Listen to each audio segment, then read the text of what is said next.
Hello dear students, welcome to lecture number 3 of magnetostatics. बच्चे, magnetostatics में हमने last 2 lectures में बायर-सैवर्ट लॉ सीखा और उसकी एक एप्लीकेशन करी, magnetic field due to a straight conductor.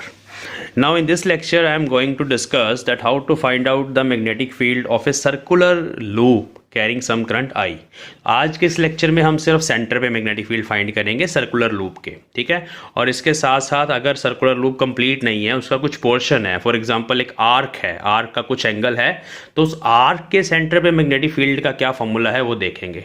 और फिर लास्ट में मैं कुछ न्यूमेरिकल प्रॉब्लम्स आपसे डिस्कस करूंगा जिसमें कॉम्बिनेशन ऑफ स्ट्रेट कंडक्टर और सर्कुलर कंडक्टर रहेगी हमारे पास, ठीक है. ये न्यूमेरिकल प्रॉब्लम्स बहुत ज़्यादा इंपॉर्टेंट हैं, ध्यान से लेक्चर को सुनिए और अपने नोट्स बनाइए. तो चलिए स्टार्ट करते हैं.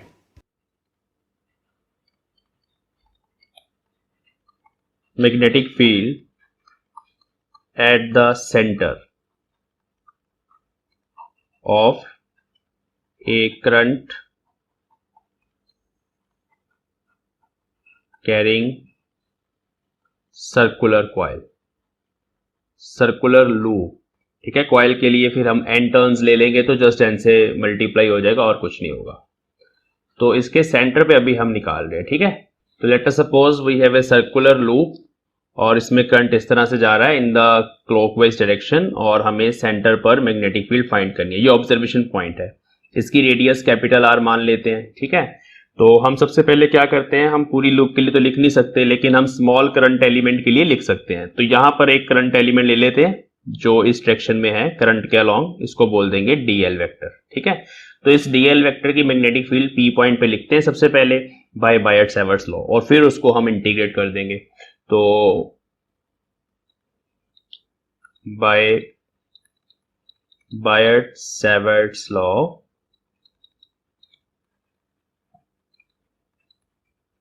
the small magnetic field at P due to current element dl vector. I is current element I dl vector is, देखो मैं सिर्फ मैग्नीट्यूड लिखूंगा, डायरेक्शन की बात बाद में करेंगे. क्या फॉर्मूला था, mu not upon 4 pi I D L sine theta by R square. तो this is the Biot-Savart law. Now what is theta? Theta होता था बच्चे angle between this position vector, इसकी डायरेक्शन, और डीएल की डायरेक्शन. तो DL तो इधर है, ठीक है, इस डायरेक्शन में है, तो ये 90 डिग्री है क्योंकि डीएल जो है टेंजेंट है और ये रेडियस है, तो 90 डिग्री है. तो थीटा इज 90 डिग्री है, तो वो खत्म हो जाएगा और रिजल्ट में हमारे पास आ जाएगा mu not upon 4 pi I D L by small R की जगह कैपिटल आर स्क्वायर, क्योंकि जो डिस्टेंस है ऑब्जर्वेशन पॉइंट का वो रेडियस के बराबर है, और साइन थीटा इज 1. ओके, अब ये स्मॉल मैग्नेटिक फील्ड पता लग गई. नेट मैग्नेटिक फील्ड इसको इंटीग्रेट करके आ जाएगी. तो इंटीग्रेट करने से पहले मैं कांस्टेंट्स बाहर निकाल दूं. म्यू नॉट आई कांस्टेंट है, 4 कांस्टेंट है, पाई कांस्टेंट है, रेडियस का भी स्क्वायर चेंज नहीं होगा क्योंकि सर्कल है तो रेडियस हर जगह कांस्टेंट है. तो इंटीग्रेशन सिर्फ बनी डीएल की. Now what is DL? DL is small elementary length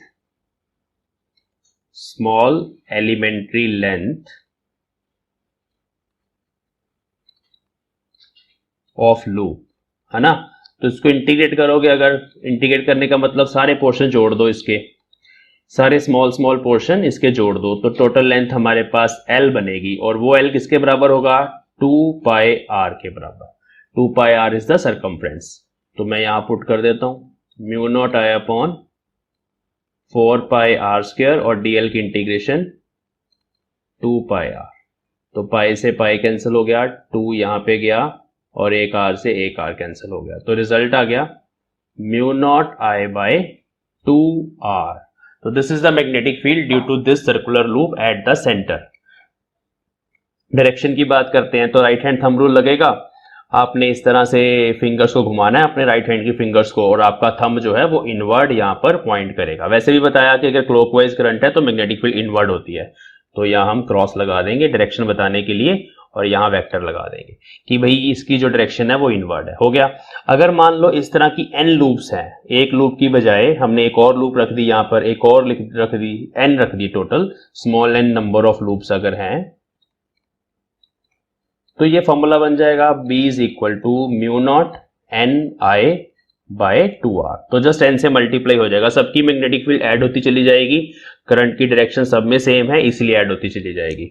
अगर एक की करंट की डायरेक्शन क्लॉकवाइज है, दूसरे की एंटी क्लॉकवाइज है, दोनों हमने यहीं पे रख दी एक दूसरे के साथ जोड़कर, तो नेट मैग्नेटिक फील्ड जीरो हो जाएगी, क्योंकि एक की इनवर्ड बन जाएगी, दूसरे की आउटवर्ड बन जाएगी, नेट मैग्नेटिक फील्ड जीरो हो जाएगी। तो इन चीजों का ध्यान रखना। ये हमारे पास हो गई magnetic field at the centre of circular loop. अब हम देखते हैं कि अगर हमारे पास फुल लूप की बजाय एक आर्क हो, small arc of length L, इसमें से मान लेते हैं करंट आई जा रहा है, और ये जो आर्क है ये सेंटर पे अल्फा एंगल बना रही है और इसकी रेडियस कैपिटल आ रही है, ठीक है। मींस उस सर्कल का छोटा सा पार्ट मैंने ले लिया। अब इसकी मैग्नेटिक फील्ड मुझे बतानी है P पॉइंट पर कितनी है। तो magnetic field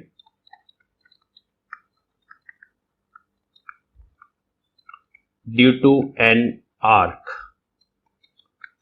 of length L, radius R, angle alpha, current I। तो ये सारे पैरामीटर्स हमारे पास हैं। हम हर तरह से फॉर्मूला बना देंगे, इन टर्म्स ऑफ L भी लिख देंगे, इन टर्म्स ऑफ अल्फा भी लिख देंगे, जो भी हमें चाहिए होगा हम उसको यूज कर लेंगे। तो कैसे करेंगे? वैसे ही हम एक स्मॉल एलिमेंट्री लेंथ यहां पर कंसिडर करेंगे, कहीं पर भी कर सकते हैं, यहां कर लेते हैं dl वेक्टर, ठीक है, दिस इज dl वेक्टर, और ये हमारे पास कैपिटल R है, ठीक है, this is the position vector, और फिर से जो एंगल है थीटा दैट इज 90 डिग्री, वही सर्कल वाला केस, तो साइन थीटा इज 1, तो वो तो है ही है। तो फिर अब लिखेंगे dB is equal to mu naught I, यहाँ पे 4 पाई होता है, यहाँ पे होता है dl, साइन थीटा होता है, वो 1 हो गया, मैं दोबारा नहीं लिख रहा, अपॉन r स्क्वायर, तो डिस्टेंस का स्क्वायर होता है, तो वो डिस्टेंस कैपिटल R के बराबर है। This is small magnetic field again. अब आप नेट मैग्नेटिक फील्ड लिखना चाहते हो तो सेम ही है, जस्ट इसको इंटीग्रेट करना। अभी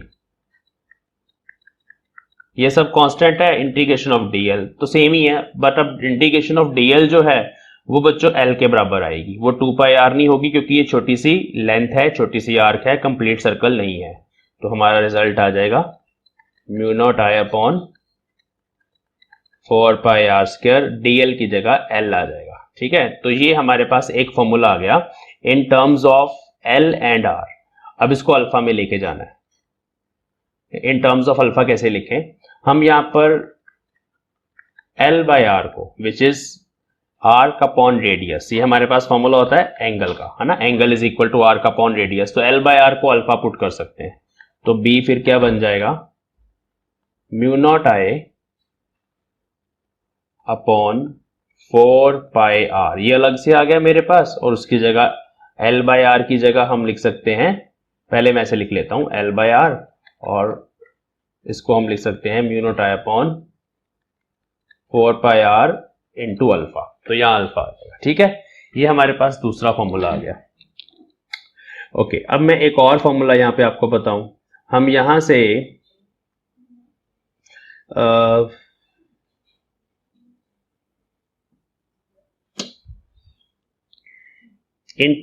इसको ऐसे लिख सकते हैं, ध्यान से देखना। तो हाँ ठीक है, this is the formula in terms of alpha, mu naught I upon 4 pi R into alpha, ठीक है। ओके, अब इस रिलेशन को आप ऐसे लिख सकते हैं, ध्यान से देखो, mu naught I by 2R, इसको मैंने अलग कर दिया, और ब्रैकेट में अल्फा अपॉन 2 पाई अलग कर दिया। इस फॉर्मूले को आपने लर्न करना है, CTM ऐसे कर सकते हैं, इसको ऐसे लिख सकते हैं ना, देखो 2 पाई अलग कर लिया, 2 अलग कर लिया। अब ये जो हमारे पास फॉर्मूला इतना पार्ट, वो है फुल सर्कल की मैग्नेटिक फील्ड, ये फुल सर्कल के लिए है। तो फुल सर्कल की तो याद कर लो, सेंटर पर mu naught I by 2R, और उसको आपने इस फैक्टर से मल्टीप्लाई करना है। अल्फा आपको गिवन होगा अलग अलग सिचुएशंस में। फॉर एग्जांपल, अगर आपको अल्फा 30 डिग्री दिया गया, तो 30 डिग्री को पहले आपने रेडियंस में चेंज करना है, तो वो बनेगा पाई बाय 6। तो यहां पर आप पुट कर दो पाई बाय 6 अपॉन 2 पाई, ठीक है। तो ये यूनिटरी मेथड है, it is the angle subtended upon total angle, और ये पूरे का फैक्टर है ना। करके देखते हैं कुछ एग्जांपल्स, देखो ध्यान से समझना, अभी कुछ एग्जांपल्स करते हैं। मान लो ये हमारे पास सेमी सर्कल था, तो इसमें ऐसे करंट जा रहा है, I current.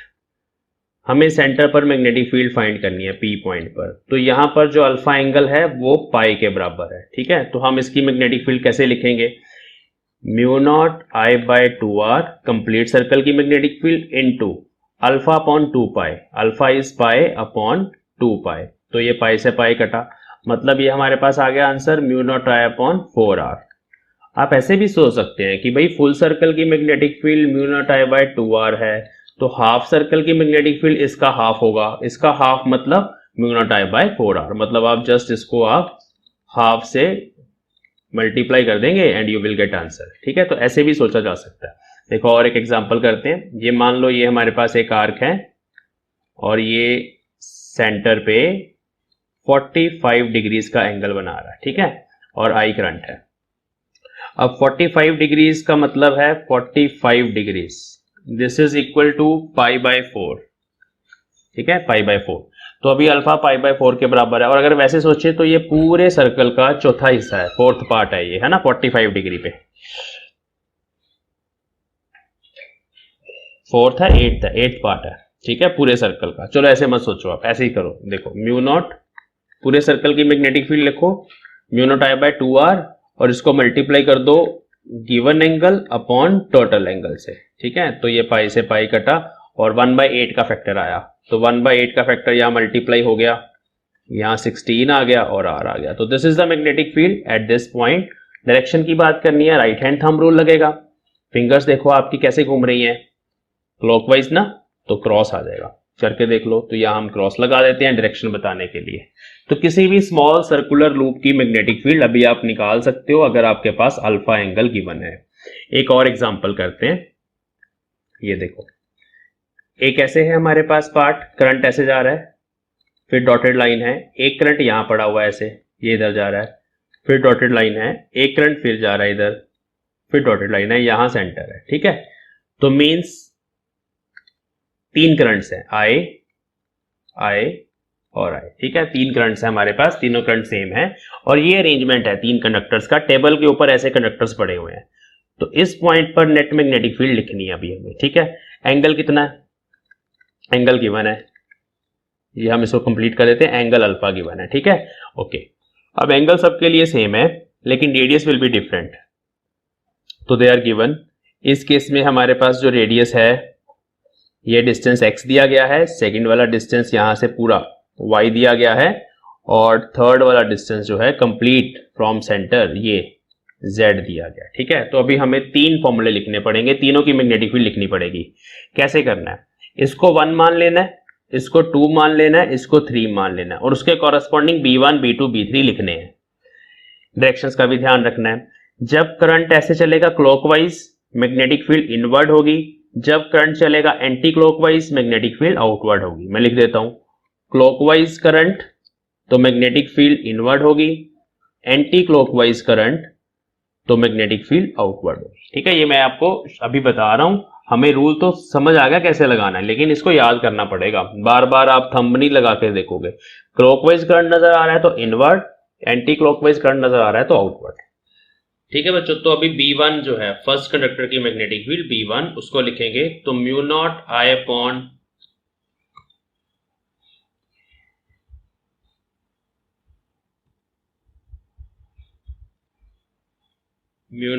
Upon two, distance चाहिए ना, 2 इंटू आर, तो डिस्टेंस इसका है ऑब्जर्वेशन पॉइंट से z, तो 2z आएगा, साथ में अल्फा अपॉन 2 पाई का फैक्टर आएगा, alpha upon 2 pi. In terms of alpha ही निकालने हैं क्योंकि हमें अल्फा दिया गया है यहाँ पे एंगल। तो ये B1 है, इसकी डायरेक्शन की बात करें तो क्रॉस आ जाएगा।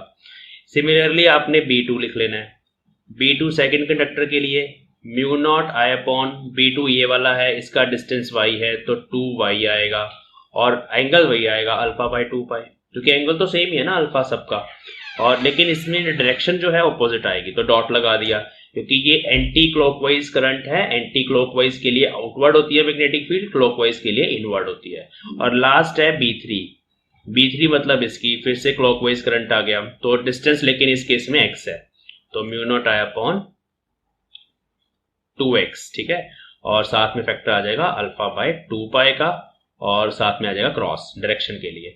तो अभी जो नेट मैग्नेटिक फील्ड होगी उसमें आपने इन सबको वेक्टोरियली ऐड करना है। तो जो डायरेक्शन आप पॉजिटिव लोगे, मान लो मैंने इनवर्ड डायरेक्शन पॉजिटिव ले ली और आउटवर्ड डायरेक्शन नेगेटिव ले ली, या उल्टा बोल दिया, चलो आउटवर्ड मैंने पॉजिटिव ले ली, या ऐसे भी बोल सकते हैं कि सर आउटवर्ड डायरेक्शन में ना हम जेड एक्सिस ले लेते हैं, ऐसे बनाते हैं ना आप, X axis, Y axis, Z axis.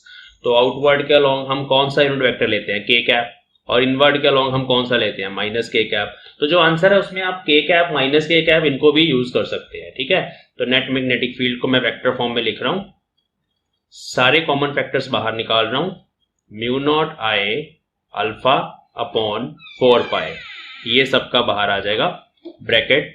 Bracket में जो फर्स्ट वाली मैग्नेटिक फील्ड है उसमें लगा हुआ है क्रॉस, तो वो जो क्रॉस है 1/z के साथ, क्रॉस जो है उसके साथ मैं लगा दूंगा के कैप, इनवर्ड के लिए माइनस के कैप प्लस, सेकंड में हमारा फैक्टर है 1/y का बचा, उसके साथ हम लगा देंगे के कैप क्योंकि वो आउटवर्ड है, ठीक है। लास्ट वाला फैक्टर हमारे पास 1/x का बचा, उसमें हम लगा देंगे माइनस के कैप। तो ये हमारा आंसर है। इसको चाहे आप ऐसे ही कॉट कर दो, चाहे आप इसको और थोड़ा सिंप्लीफाई करना चाहते हो एलसीएम ले सकते हो, नीचे के कैप भी कॉमन ले सकते हैं, के कैप भी बाहर आ जाएगा, प्लस माइनस आ जाएंगे, तो ये हमारा आंसर है। इस तरह से ये एग्जांपल हो जाएगी। और करते हैं क्वेश्चंस।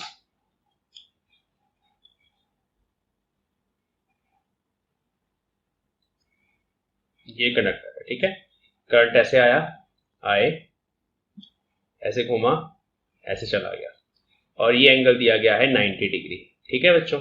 और हमें अभी यहाँ पर नेट मैग्नेटिक फील्ड निकालनी है। सबसे पहले इसको 1 मान लेंगे, इसको 2 मान लेंगे, इसको 3 मान लेंगे। ये दोनों स्ट्रेट हैं, ये सर्कुलर है, ये ऑब्जर्वेशन पॉइंट है सेंटर वाला। अब ये जो पॉइंट है ये स्ट्रेट कंडक्टर के एक्सिस पे है। मैंने कल बताया था स्ट्रेट कंडक्टर के एक्सिस पे मीन्स यहाँ पर या यहाँ पर अगर पॉइंट हो तो वहां पर मैग्नेटिक फील्ड 0 होती है। तो इसके एक्सिस पर है तो इसकी कंट्रीब्यूशन 0 है, therefore I will write B1 0। Similarly B3 के केस में भी, थर्ड कंडक्टर के केस में भी पॉइंट एक्सिस पर ही है तो B3 भी 0 आएगा। सिर्फ ये आर्क बची, उस आर्क का जो एंगल है, सिर्फ ये आर्क बची, और उस आर्क का ये वाला जो एंगल है वो है 2 पाई माइनस 90 डिग्री। 90 डिग्री को ना मैं इन टर्म्स ऑफ रेडियंस लिखूंगा π/2, 2 पाई माइनस π/2, तो ये बनेगा 4 पाई माइनस π/2, तो एंगल इज 3 π/2। तो ये एंगल है हमारे पास। तो थर्ड सेकंड कंडक्टर के लिए B2 ऐसे लिखेंगे, mu naught I/2r, r is the radius, वो मैं मेंशन करना भूल गया, r is radius, into angle alpha by 2 पाई। ये वाला फॉर्मूला आपने याद रखना है। तो म्यू नॉट I/2r, अल्फा की जगह आ जाएगा 3 π/2 और नीचे 2 पाई, तो ये कटा, 3/4 का फैक्टर आ गया, तो answer is 3 mu naught I, 3/4 यहां से आया, 2 ये है 8r। तो ये हमारे पास आंसर है। डायरेक्शन बतानी है इनवर्ड, तो इस केस में ये आंसर हो जाएगा। तो मतलब जहां स्ट्रेट कंडक्टर है ना, चेक कर लेना पॉइंट एक्सिस पे तो नहीं है। अगर पॉइंट एक्सिस पे है स्ट्रेट कंडक्टर के तो उसकी मैग्नेटिक फील्ड 0 होगी। एक और करते हैं।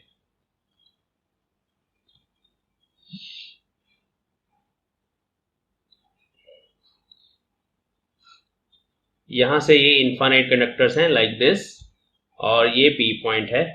करंट्स जो है वो कुछ इस तरह से गिवन है, 5 एम्पेयर करंट यहां से आ रहा है, और उसके बाद ये करंट ऐसे गया, फिर ऐसे गया, मतलब यहां से करंट अपने आप डिवाइड हो गया, हमने कुछ नहीं किया, हमारी कोई गलती नहीं है। करंट आया, आधा इधर चला गया, आधा इधर चला गया, यहाँ वापस मिल गया किरचॉफ लॉ, और वापस चला गया 5 एम्पेयर करंट, ठीक है।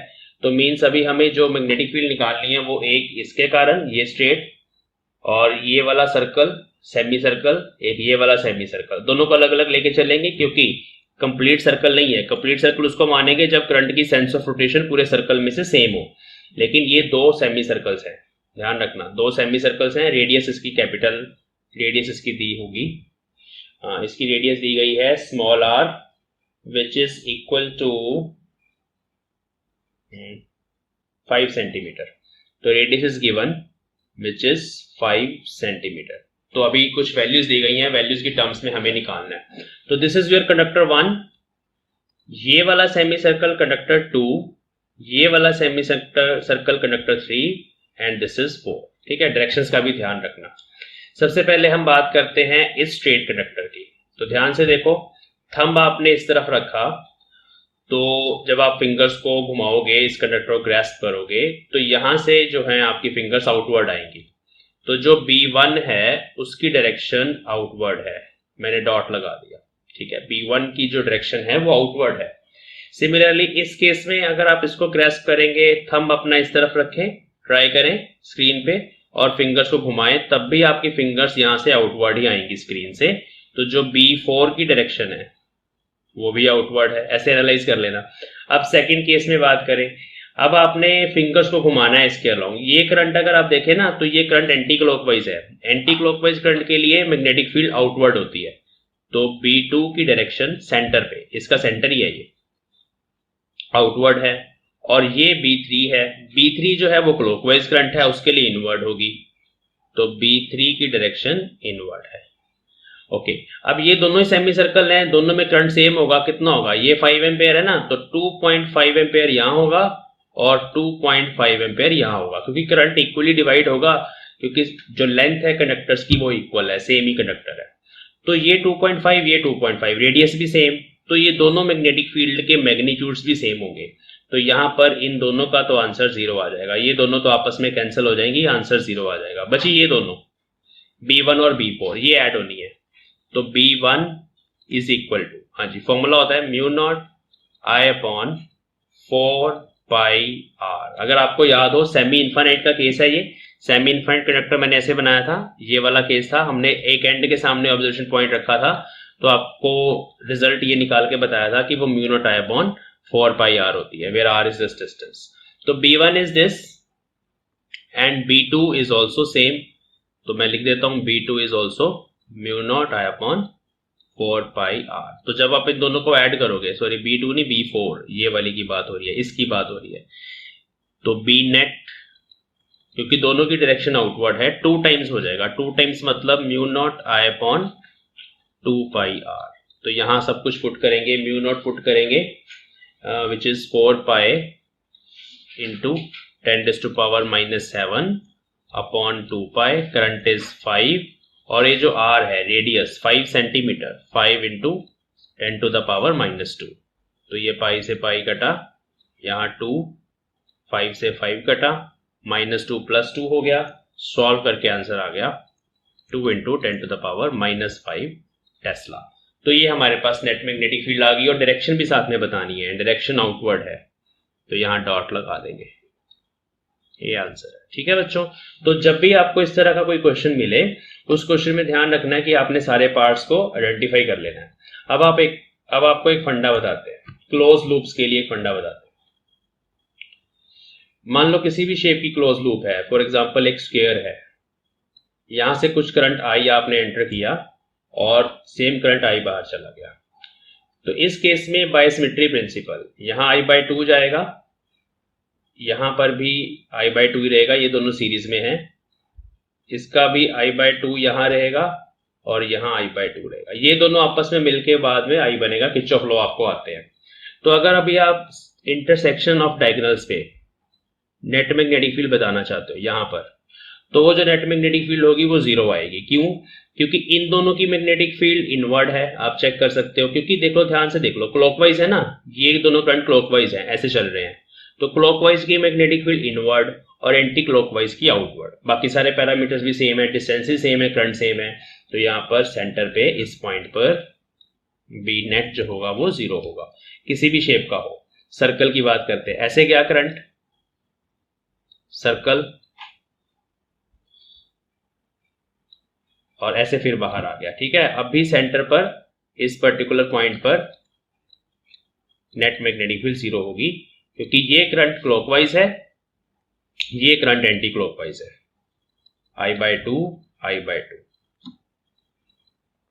ठीक है, तो यहां पर भी 0। ट्रायंगल बना लो, अब डिटेल में नहीं जाना, सिमेट्री प्रिंसिपल हर जगह लग जाएंगे। यहां पर सेंट्रोइड होता है ना हमारे पास, ऐसे क्या, ये I करंट गया था, I बाहर आ गया, सिमेट्री प्रिंसिपल लगेगा, ऊपर करंट डिफरेंट होगा, नीचे डिफरेंट होगा, that is true, but magnetic field centroid पर 0 होगी बाय सिमेट्री प्रिंसिपल। सेंट्रोइड हमें पता है ना, तो जहां पर सारे मीडियस इंटरसेक्ट करते हैं, यहां पर बी नेट जो होगा 0 होगा।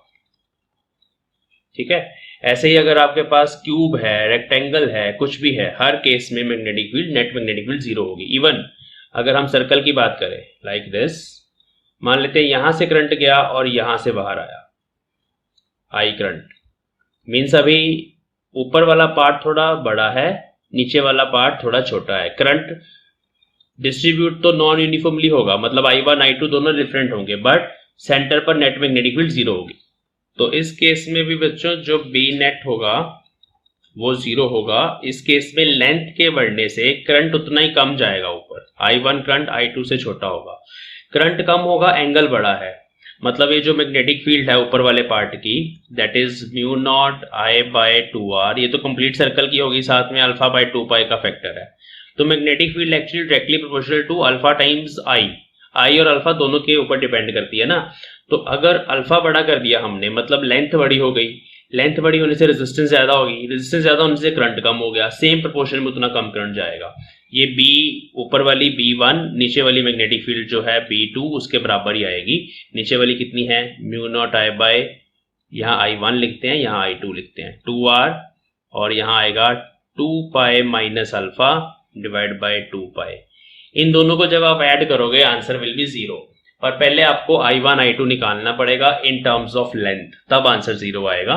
तो आंसर जीरो आ जाएगा, नेट मैग्नेटिक फील्ड जीरो है, याद रख लेना। के लिए एक लूप हमने ऐसे रख दी, इसमें करंट जा रहा है ऐसे, ठीक है, और दूसरी वाली लूप हमने रख दी इसके परपेंडिकुलर, ऐसे, इसमें करंट जा रहा है ऐसे, ठीक है। हमें इस पॉइंट पर नेट मैग्नेटिक फील्ड निकालनी है।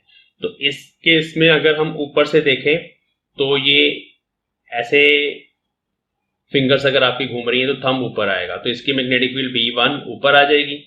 और इस केस में अगर आप ऐसे फिंगर्स को घुमाओ तो थंब आपका इस तरफ आएगा B2, ठीक है। ये डायरेक्शंस आपको बनानी है आगे। तो ऐसे बनी हुई है लूप, ये अंदर जा रहा है करंट, ये ऐसे बाहर, ऐसे चल रहा है ना करंट। तो इस पॉइंट पर राइट हैंड थंब रूल लगाओ, फिंगर्स आपकी घूमेंगी इस तरह से कि थंब आपका इस तरफ आएगा, तो इसलिए B2 इस तरफ है। अब मान लो कि ये वाला करंट था I1, रुको करंट सेम कलर से लिखते हैं, मान लो ये वाला करंट था I1 और ये वाला करंट है I2।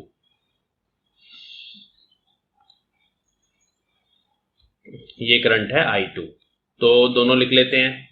B1 रेडियस सेम है, B1 is mu not I1 upon 2R and B2 is mu not I2 upon 2R।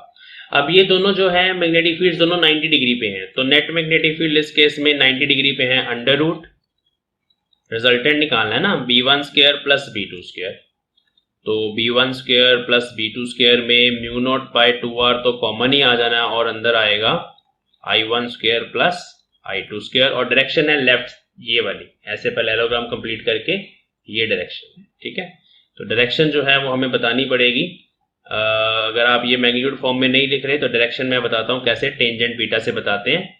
यहाँ पर एंगल बीटा मान लेते हैं, और टेंजेंट बीटा मींस हॉरिजॉन्टल के साथ हम बना रहे हैं, तो that will be perpendicular by base. ये परपेंडिकुलर हो गया, ये बेस हो गया। परपेंडिकुलर B1 के बराबर है, बेस B2 के बराबर है। जब आप इन दोनों को डिवाइड करेंगे तो आपके पास क्या आएगा, I1 बाय I2।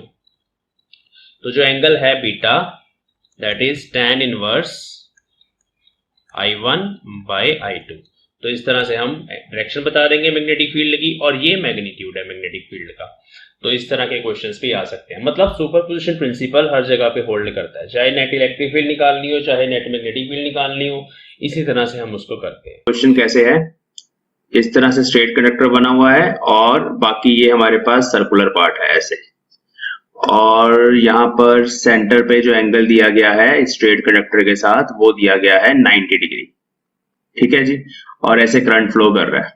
तो हमें सेंटर पे मैग्नेटिक फील्ड बतानी है, मैग्नेटिक फील्ड इनवर्ड होगी, राइट हैंड थंब रूल से पता चल गया, ये हमें पता चल गया इनवर्ड होगी, ठीक है। दो फॉर्मूले लगेंगे, ये कंडक्टर 1 मान लो, ये कंडक्टर 2 मान लो। एक के लिए स्ट्रेट वाला फॉर्मूला लगेगा, और इसकी जो रेडियस है वो हमें कैपिटल R दी गई है यहाँ पे रेडियस, ठीक है, ओके। अब जब आपने स्ट्रेट वाला फॉर्मूला लगाना है, स्ट्रेट कंडक्टर वाला, तो B1 मैग्नेटिक फील्ड के लिए लगेगा mu naught I upon 4 pi A sine phi1 plus sine phi2। phi1 phi2 same रहेंगे क्योंकि यहाँ पर परपेंडिकुलर बाइसेक्टर है ये 45 डिग्री रहेगा, ये भी 45 डिग्री रहेगा दोनों तरफ। और ए जो रहेगा, ए ये वाला डिस्टेंस है, ए यहां से लेके यहां तक का ये डिस्टेंस है, ये ए हमें फाइंड करना है, ठीक है। ओके, तो ए कैसे फाइंड करेंगे, देखो ये 45 है, ये हाइपोटेन्यूज है, ये बेस है, तो A is equal to base is equal to hypotenuse times cos 45। तो हाइपोटेन्यूज टाइम्स ये हाइपोटेन्यूज बन गया ना, राइट एंगल ट्रायंगल, ये 90 डिग्री, तो base is equal to hypotenuse times cos 45, तो this is r by root 2। तो मुझे a की वैल्यू मिल गई r बाय रूट 2 जो यहाँ पुट करनी है, और ये बन गई mu naught I upon 4 pi r by root 2 sin 45 is 1 by root 2 plus 1 by root 2, मैं सीधा लिख देता हूँ 2 बाय रूट 2। तो ये हमारे पास फैक्टर आ गया, ठीक है। अब इसको और सिंप्लीफाई करेंगे, ये रूट 2 का फैक्टर इससे कैंसिल हो जाएगा, ये ऊपर चला जाएगा ना, तो ये रूट 2 इससे कैंसिल हो जाएगा, और ये 2 यहाँ कैंसिल हो जाएगा, 2 बचेगा। तो mu naught I by 2 pi r, ये आ गई स्ट्रेट कंडक्टर की मैग्नेटिक फील्ड, ठीक है। This is your B1। अब हम B2 की बात करेंगे। B2 is for this circular arc, ठीक है। तो ये वाला एंगल कितना होगा, ये 90 डिग्री था, तो ये वाला एंगल होगा 2 pi minus pi by 2, 2 pi minus pi by 2 हो गया जी 4 पाई माइनस पाई, मतलब 3 पाई बाय 2। तो यहाँ अल्फा जो है इस सर्कुलर आर्क के लिए वो 3 पाई बाय 2 है। तो सर्कुलर आर्क वाला फॉर्मूला डायरेक्ट लगाना है, mu naught I by 2r, पहले फुल सर्कल की लिख लेनी है, इनटू अल्फा अपॉन 2 पाई। ये फॉर्मूला याद रखना है, किसी भी आर्क के लिए इसको ऐसे लगाना है। ओके, तो mu naught I by 2r ऐसे रहेगा, और अल्फा की जगह हमारे पास 3 पाई बाय 2 आ गया, और नीचे 2 पाई है, तो पाई से पाई कैंसिल हो गया यहाँ पे, और ये वाला जो 2 है ये मल्टीप्लाई हो जाएंगे, 8 आ जाएगा, तो आंसर आएगा 3 म्यू नॉट I अपॉन, ये 2 भी नीचे चला गया, 8 हो गया, 8r, ठीक है। 2 इंटू 2 इंटू 2, 8 हो गया। तो ये हमारे पास दूसरे इसकी सर्कुलर आर्क की मैग्नेटिक फील्ड आ गई। अब दोनों की ही डायरेक्शन इनवर्ड है, तो यहाँ भी क्रॉस, यहाँ भी क्रॉस, नेट मैग्नेटिक फील्ड आपने निकालनी है, दोनों को ऐड करेंगे, तो B net is mu naught I by 2 pi r plus 3 by 8 mu naught I by r, ठीक है। तो यहाँ पर आप वैल्यूज पुट कर देंगे, r की वैल्यू हमें इस क्वेश्चन में गिवन है, आप वैल्यूज पुट कर देंगे and you will get the correct answer. तो इस तरह से ना पार्ट सॉल्व कर लेते हैं, ये वाला पार्ट अलग से सॉल्व कर लिया, ये सर्कल वाला पार्ट अलग से सॉल्व कर लिया, डायरेक्शंस देख ली और फिर उनको ऐड कर दिया, तो इस तरह से ये क्वेश्चन का आंसर आ जाएगा। हाँ जी बच्चों, नेक्स्ट